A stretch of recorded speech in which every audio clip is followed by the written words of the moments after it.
The Cask of Amontillado, Edgar Allan Poe. The 1,000 injuries of Fortunato I had borne as I best could, but when he ventured upon insult, I vowed revenge. You, who so well know the nature of my soul, will not suppose, however, that I gave utterance to a threat. At length I will be avenged.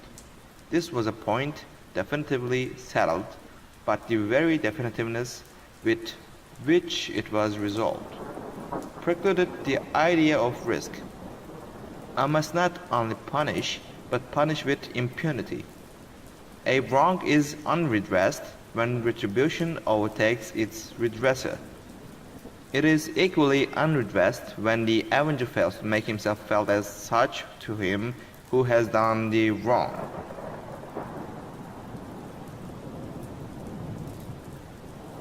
It must be understood that neither by word nor deed had I given Fortunato cause to doubt my goodwill.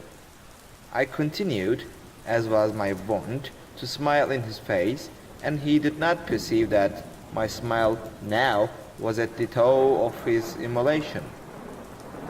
He had a weak point, this Fortunato, although in other regards he was a man to be respected and even feared. He prided himself on his connoisseurship in wine.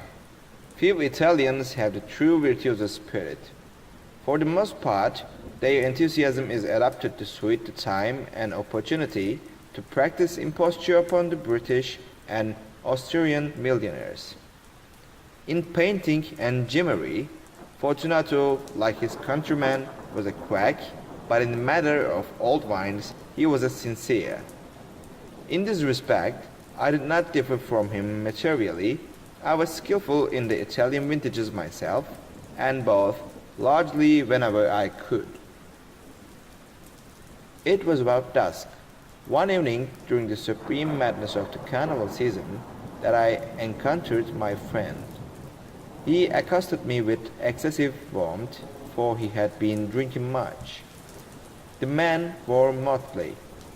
He had on a tight-fitting party-strip dress, and his hat was surmounted by the conical cap and bells. I was so pleased to see him that I thought I should never have done wringing his hand. I said to him, "My dear Fortunato, you are luckily met. How remarkably well you are looking today. But I have received a pipe of what passes for Amontillado, and I have my doubts." "How?" said he. "Amontillado? A pipe? Impossible! And in the middle of the carnival?" "I have my doubts," I replied, "and I was silly enough to pay the full Amontillado price without consulting you in the matter.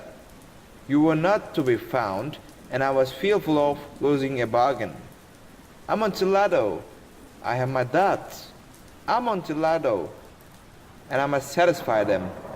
Amontillado! As you are engaged, I am on my way to Lucchesi. If anyone has a critical turn, it is he. He will tell me. Lucchesi cannot tell Amontillado from sherry. And yet some fools will have it that his taste is a match for your own. Come, let us go. Bitte? To your words." "My friend, no. I will not impose upon your good nature. I perceive you have an engagement, Lucchesi." "I have no engagement. Come." "My friend, no. It is not the engagement, but the severe cold with which I perceive you are afflicted. The walls are insufferably damp. They are encrusted with nitre. Let us go, nevertheless. The cold is merely nothing. Amontillado! You have been imposed upon. And as for Lucchesi, he cannot distinguish sherry from Amontillado." Thus speaking, Fortunato possessed himself of my arm. Putting on a mask of black silk and drawing in a reculare closely about my person, I suffered him to hurry me to my palazzo. There were no attendants at home that had absconded to make merry in honor of the time. I had told them that I should not return until the morning, and had given them explicit orders not to stir from the house. These orders were sufficient, I well knew, to ensure their immediate disappearance, one and all, as soon as my back was turned. I took from their sconces 2 flambeaux, and giving one to Fortunato, bowed him through several suites of rooms to the archway that led into the walls. I passed down a long and winding staircase, requesting him to be cautious as he followed. We came at length to the foot of the descent, and stood together on the damp ground of the catacombs of the Montresors. The gait of my friend was unsteady, and the bells upon his cap jingled as he strode. "The pipe," said he. "It is farther on," said I. "But observe the wide webwork which gleams from these cavern walls." He turned toward me and looked into my eyes with 2 filmy orbs that distilled the rheum of the intoxication. "Nita?" he asked at length. "Nita," I replied, "how long have you had that cough?"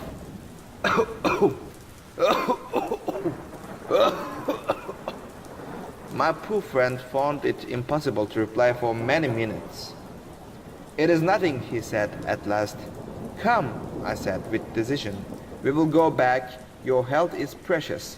You are rich, respected, admired, beloved. You are happy, as once I was. You are a man to be missed. For me, it is no matter. We will go back. You will be ill, and I cannot be responsible. Besides, there is Lucchesi." "Enough," he said. "The cough is a mere nothing. It will not kill me. I shall not die of a cough." True, he raised it to his lips with a leer. He paused and nodded to me familiarly while his bells jingled. "I drink," he said, "to be buried that repose around us, and I go to your long life." He again took my arm, and we proceeded. "These vaults," he said, "are extensive." "The Montresors," I replied, "were a great numerous family. I forget your arms." A huge human foot door in the field azure, the foot crushes a serpent trumpet whose fangs are embedded in the heel. "And the motto?" "Nemo me impune lacessit." "Good," he said. The wine sparkled in his eyes, and the bells jingled. My own fancy grew warm with the medoc. We had passed through walls of piled bones, with casks and puncheons intermingling into the inmost recesses of the catacombs. I paused again, and this time I made bold to seize Fortunato by an arm above the elbow. "The nitre," I said. "See, it increases.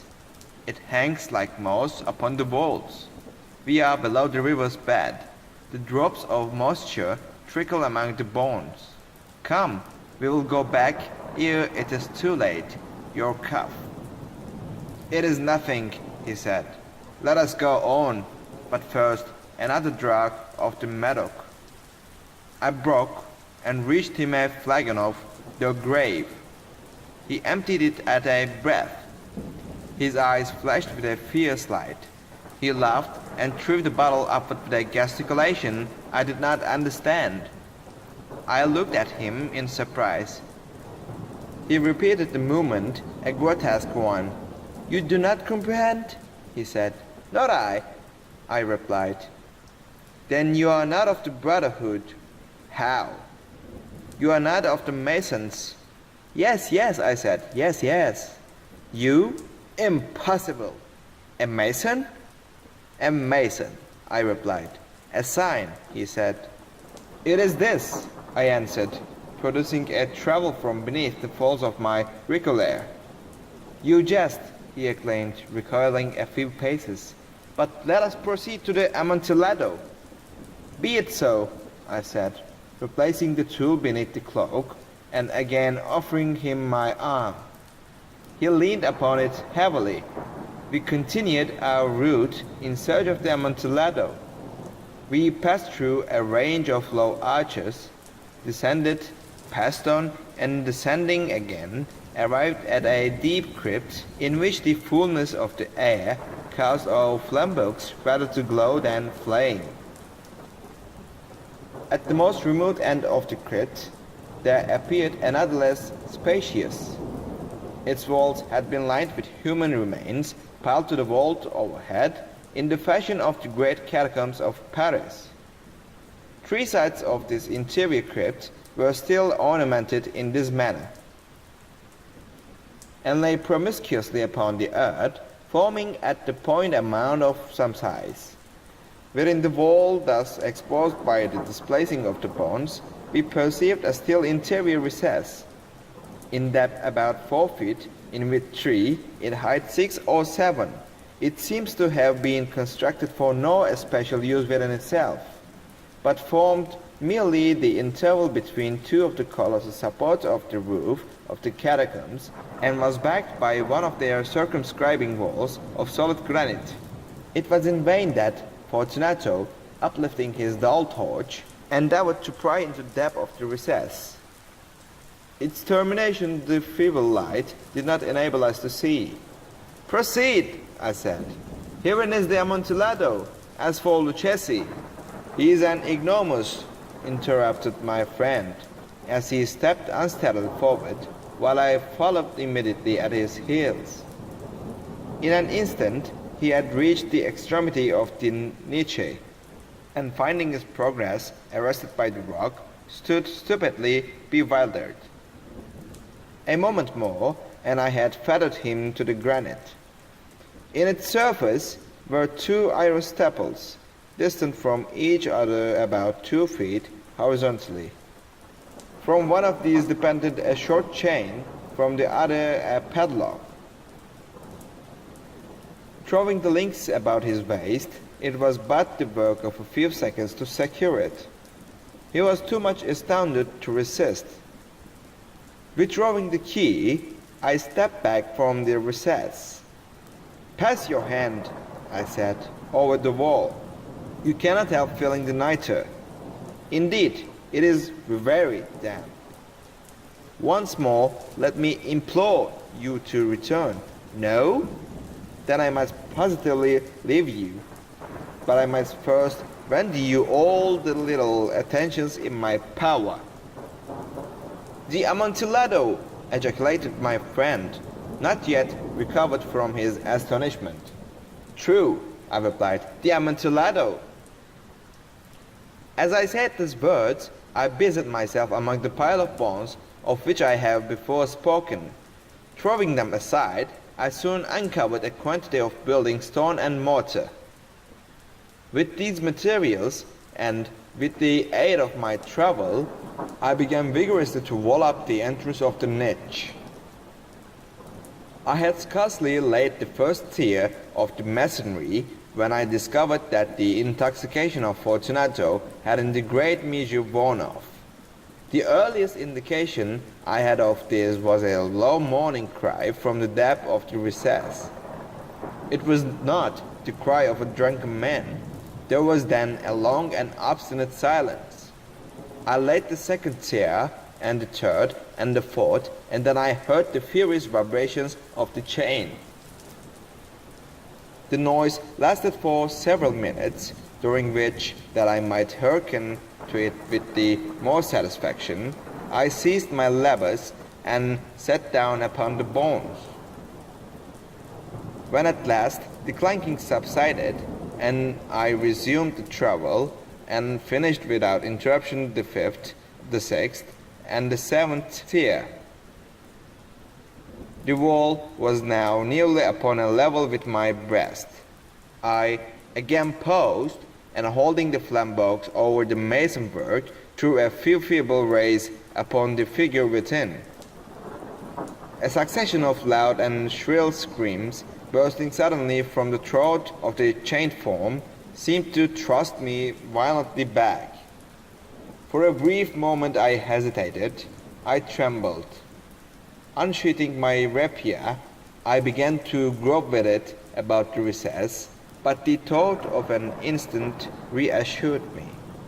I placed my hand upon the solid fabric of the catacombs, and I felt satisfied.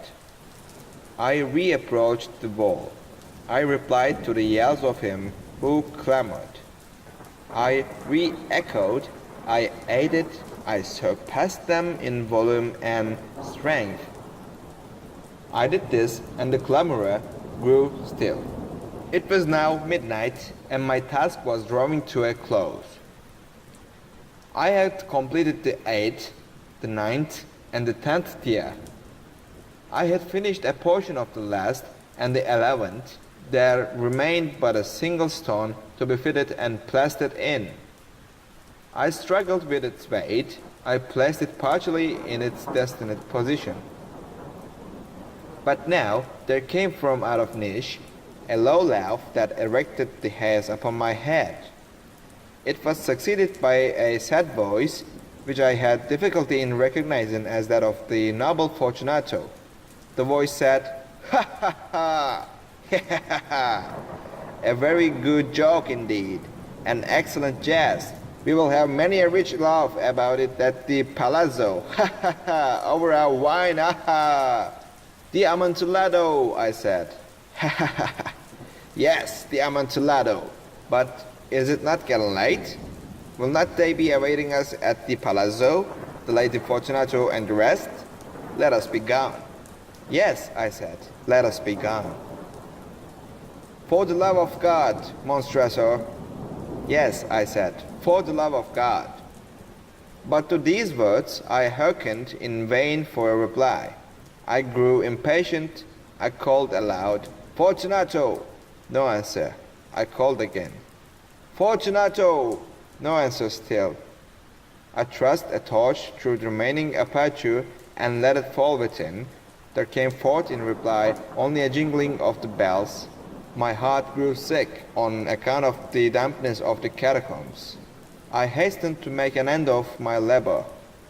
I forced the last stone into its position. I plastered it up. Against the new masonry I re-erected the old rampart of bones. For the half of the century no mortal had disturbed them. In pace, requiescat.